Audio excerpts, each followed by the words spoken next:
Dentistry in General Radio Network presents DIG's official podcast with Dr. Bob D. Join us at Digapalooza this November in Chicago, brought to you by Dentistry in General. This exclusive event features world-renowned speakers, leaders in their fields, delivering carefully selected topics that tackle the real challenges dentists face today.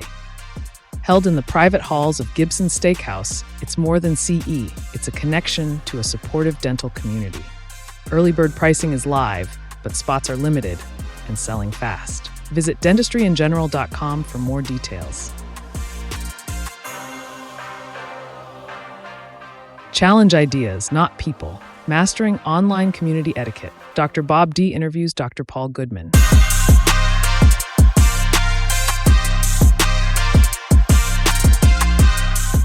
I wanted to record this as a reference for people who are new to online communities. What do you expect people to do when they are part of Dental Nachos? If one sentence could sum it up, it would be challenge ideas, don't attack people. The other is you don't have to type every thought in your head. Scroll on by.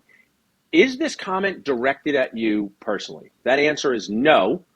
Then you can be like, should I really get that upset about it? Now, people will say, I don't want people to have irresponsible information. Awesome, we should be that way as mentors.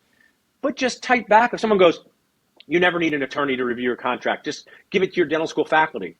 I wouldn't type back, that's the dumbest thing I've ever heard, okay? I would say, I have seen situations where new dentists have had a faculty member review their contract, miss something really important, and cost themselves $30,000. So that kind of in the nacho nutshell, Bob, is part to my online etiquette guidance. Right. And my whole thing is that you need to read before you press the send button. Yeah. Okay. If you have tagged that person, you are directing your comments to them. So what I want you to do is have some compassion and some empathy. And your first sentence should say, hey, I get your point, but this is why I disagree. If you put everything you post in that format, nobody gets offended. Right. We have 90% lurkers in our groups. There's a reason for it. I just posted something about my good friend, Dr. Rich Rosenblatt. This guy is a huge educator for the CEREC world, right? He has so much to offer. He told me, Bob, I don't want to post anything. Yeah. If somebody asks questions, I'll answer and help. Because online discussions always get toxic. And you and I are trying to prevent that. There is no stupid questions, people. Right. Pretend our communities are study clubs. You don't go to a study club and you say, hey, that was a dumb question. I often show a video of me making like an NBA length three. And I say, how many people thought good shot? Or how many of you thought, how many times did it take you to make that? And everyone goes, how many times did it take me? Because there's something wrong with us, right? But if I took my 6-year-old out on the court and I showed her trying and trying, and she finally made a shot, everybody would cheer. So be more like that, right? Be more like, thanks for sharing this. You should seek help from someone, a coach, because if you are so emotionally attached to, I don't know, a gold crown versus a zirconia crown, a bridge versus an implant, we should always be willing to have our ideas challenged without attacking each other. Struggling with the pressures of private practice? Digapalooza is here to help. Hosted by Dentistry in General, the first weekend of November in Chicago, this unique event features all-star speakers, recognized globally for their expertise, delivering carefully selected topics designed to give you actionable takeaways for your practice. These aren't your typical lectures. Plus, sponsors are handpicked to support independent dentists against private equity-backed offices. The learning continues beyond the classroom with insights from thousands of practices. Don't miss out. Early bird discounts are available now, but spots are limited and going fast. Secure yours at dentistryingeneral.com. Help is a wide thing. Help could be a coach. Help could be a mentor. Help could be a therapist, right? So when I say it, I don't say it in a judgmental way. I say, maybe you should talk to one of your friends from dental school and say, I'm getting so angry about this. Is this reasonable? You've come to Philadelphia. If Mary and I invite you over and I serve iced coffee and you want espresso, could you not throw it on the ground and say you hate iced coffee? Could you just say, no thanks for the free iced coffee and get yourself espresso later? Yeah, like when people criticize us for free speech. There's no free speech. You're coming to my house. If you come to my house and I'm serving you food, right? you can't just tell other people in the house, this food stinks. Yeah. Right? At least wait until you leave my house. If someone came into your office on Monday, Bob, and walked up to your front desk and said, this office is ripping me off, you're not submitting to my insurance, you're stealing my money, and started yelling in the waiting room, would you say, that's free speech, just keep talking? Right. No, you'd say, you can't talk like that. But if that same person said, oh, I would just like to talk to Dr. Bob's office manager, and sat down and say, this last EOB, I thought it was going to cover more. Could you explain to me why it didn't? That feels totally different. When people say, why did you remove us when I was doing something else somewhere else?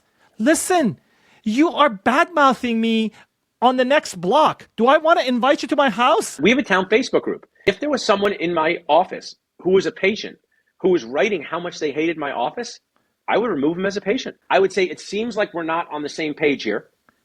And what's interesting is dentists are so into freedom until it upsets them from not cursing. Some people go, why can't I just drop F-bombs? I want to share on this thing. I might say an F-bomb in my personal life. I might get frustrated, but I just think in my community, it doesn't create the culture I want to create, right? These are our houses, right? We're building something, and a lot of people, I want to actually say that 95% of you guys are awesome, right? Yeah. People who are listening to this, we're concentrating on the 5% that are a little bit louder than normal.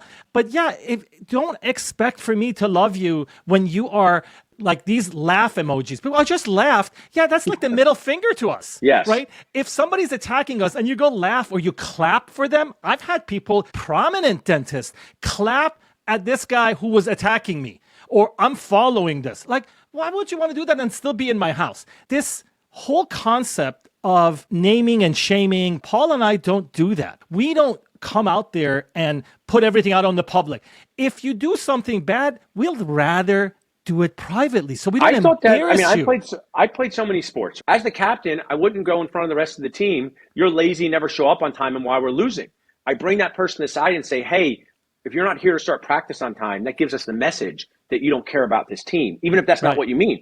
So people go, Paul has harassed me via DM. I just type, hey, why are you yelling at everybody in the group instead of doing it publicly? So I love that you brought that up, because to me, handling problems in private is a more professional way than blasting it online. Exactly. And blasting it online, what does it do? Destroys communities, as we have witnessed. You don't have those communities to go back to and hate. I appreciate a lot of people who contribute, but if you are aggressive, they won't contribute. Right. Like my friend Rich Rosenblatt is in my group. Every time I tag him, he comments, but I want him to teach us about everything he knows. I hope he listens to this. That's my goal. The community members who are contributing, sometimes they choose their sanity over contributing. It's someone like Rich Rosenblatt not teaching us. We miss out. Yeah. And that's the whole thing. And I want people to understand that there are so many awesome educators and prominent dentists in Paul's group and my group. Yeah. We got Jason Smithson. We got, oh my God, my right people, Melkers. Lincoln